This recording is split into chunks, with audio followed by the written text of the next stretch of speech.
గత 24 గంటల్లో భారతదేశంలో ఏం జరిగిందో చూసేద్దాం. సిద్ధు మూసేవాళ్ళని చంపిన గోల్డీబ్రార్ ని చంపేశారని ప్రముఖ న్యూస్ ఛానల్స్ లో వార్తలు వచ్చాయి. ఇవన్నీ ఫేక్. యుఎస్ఏ పోలీసులు ఇది కన్ఫర్మ్ చేశారు. ఫోన్ పే ఇంకా జీపే వల్ల గత ఏడాదిలో 2 లక్షల కోట్ల ట్రాన్సాక్షన్స్ జరిగాయి. దీంతో ఇండియన్ బ్యాంక్స్ కి చాలా నష్టం వస్తుంది. దీంతో ఎన్పిసిఐ వాళ్ళు ప్రతి యూపీఐ ట్రాన్సాక్షన్ కి 1% ఛార్జ్ చేయాలన్న ఆలోచనలో ఉన్నారు.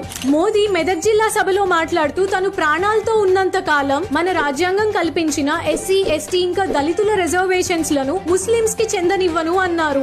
వాట్సాప్ ఇప్పుడు వాట్సాప్ బీటా అని కొత్త ఫీచర్ ని తీసుకురాబోతోంది. ఎప్పుడైతే మీరు తప్పుడు మరియు అవమానకరమైన మెసేజ్లని చాలా మందికి ఒకటేసారి పంపిస్తారో అప్పుడు వాట్సాప్ మీ అకౌంట్ ని ఆటోమేటిక్ గా బ్లాక్ చేస్తుంది. దీని వల్ల ఇల్లీగల్ యాక్టివిటీస్ తగ్గొచ్చు అని ఆలోచన.